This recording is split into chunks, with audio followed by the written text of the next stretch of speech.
Howdy folks, today we're going to talk about something that's a little different that we don't see much in this shop anyway.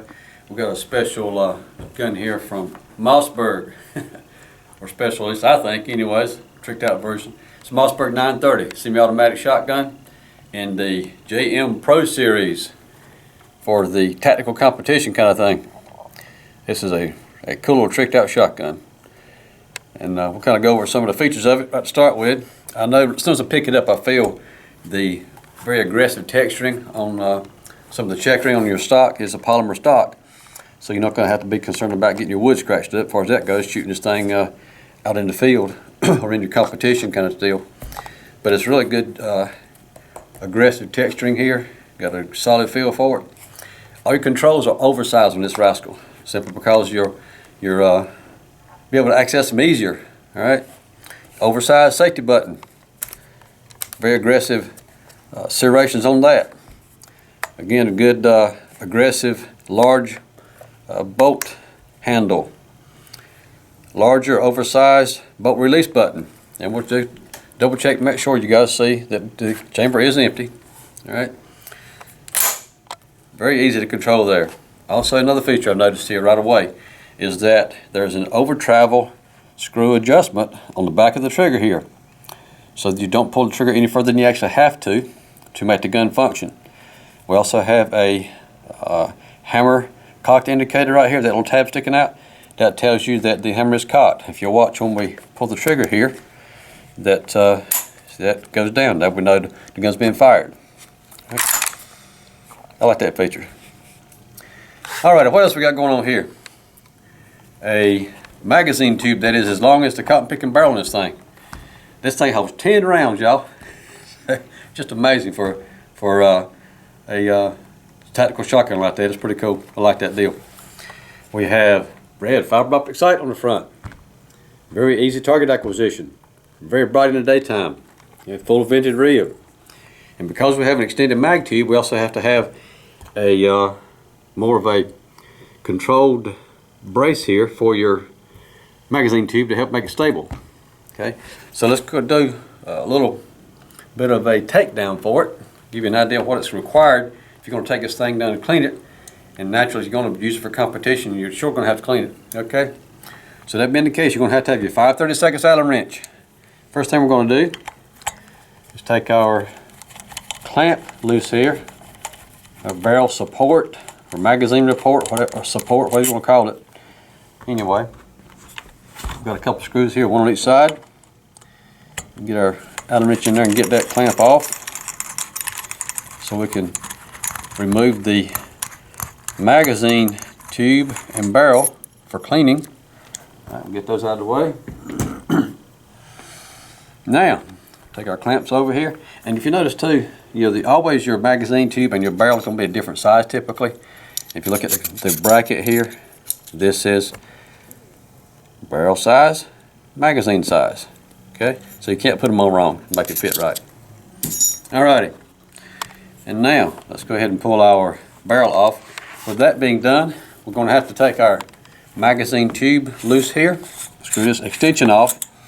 And something you better pay attention to when you're doing this, I like to lay it down where I can control it, because there's a spring, long spring inside this rascal, and it can jump out and get away from you. So keep it controlled there best we can. There you go. There's a magazine extension, our long spring. Alrighty. Good. Now we can remove our forearm. All right. And now the barrel will come off. A little bit of wiggle here. There we go. Pay attention to your components as they come out. You're going to have your gas piston here with the seal on it that will come out of your housing under the barrel. When you clean this thing, pay attention to the carbon buildup around the rings here, and also carbon built up inside this chamber and inside the holes that go to the barrel, because your gas is coming from the barrel through here, through this housing, pushing your piston down. That's what makes the gun operate. The piston comes down and makes your bolt move backwards, makes it cycle. All right. We have an aluminum sleeve here, it's a spacer between here and your action rods. Move it out of the way.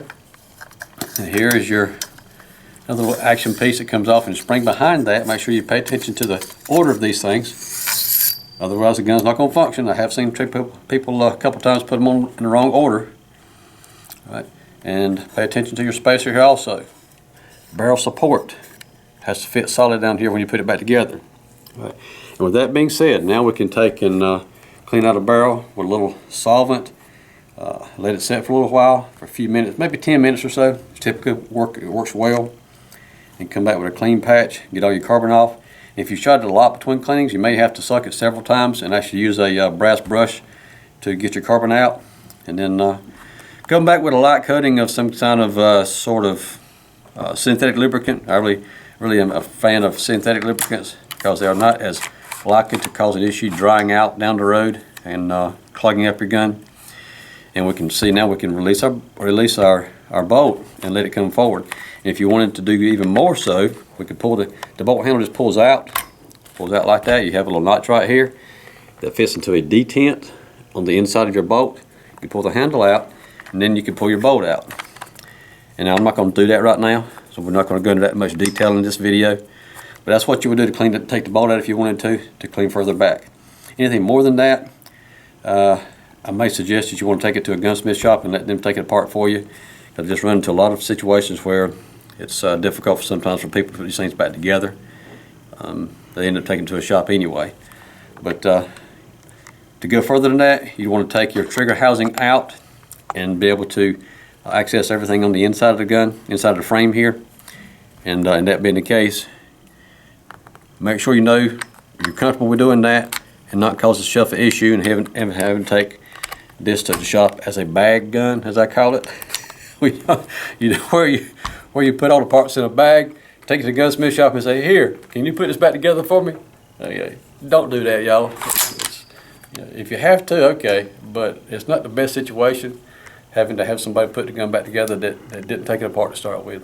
All right, do your field stripping and be good with that. Okay. All right, to put it back together, we're gonna put this recoil spring back on our mag tube first, and then our action piece. It's only going to fit one way.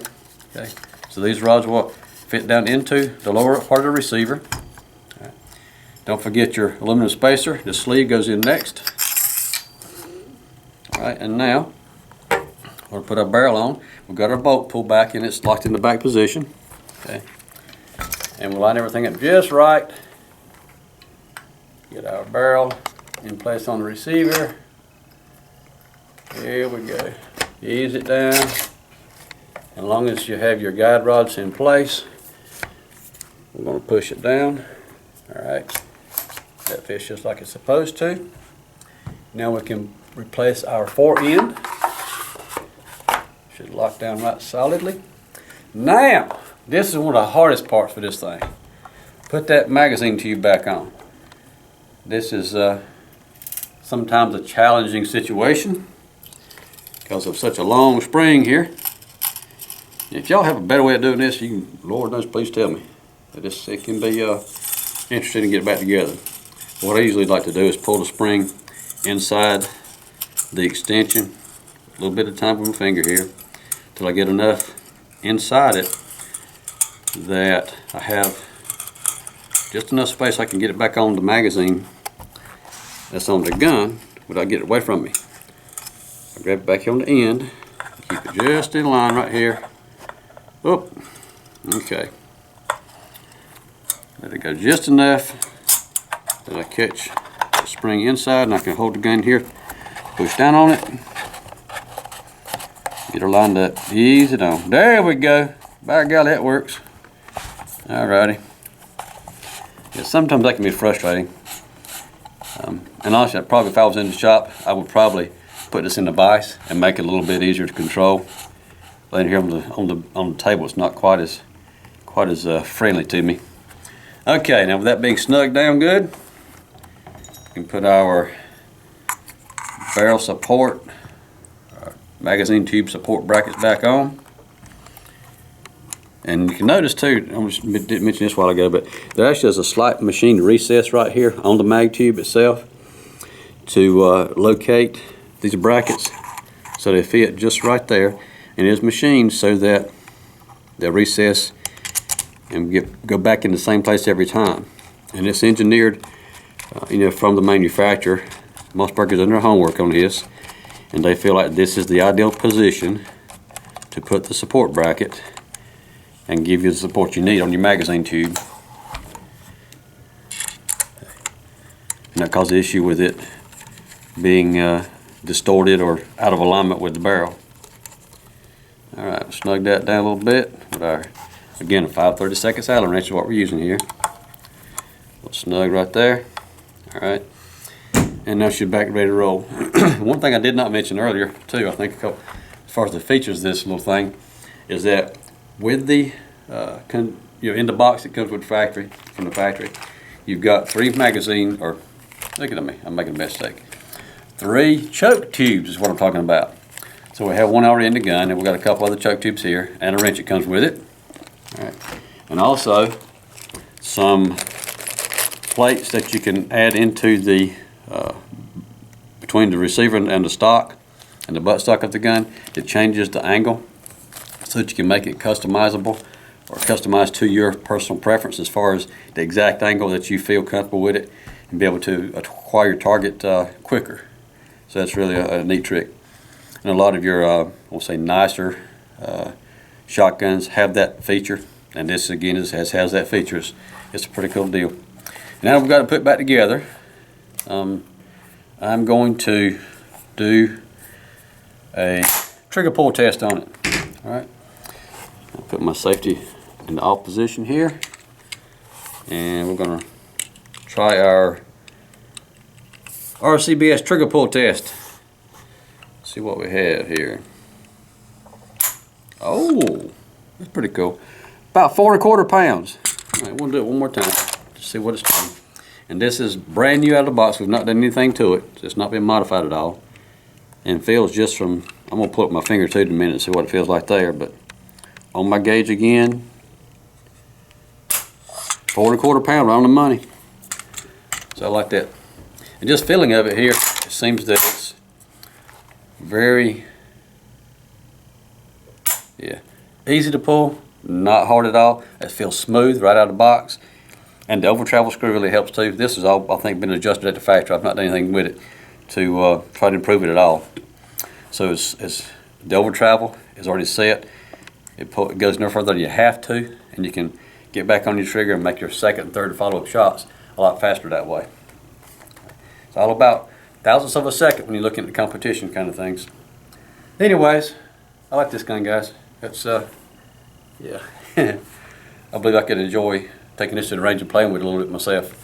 So anyway, that's my take on your the Mossberg 930 semi-automatic JM Pro Series for tactical competition. Thanks for watching Maverick Gunworks, guys, and let us know if we can help you with something.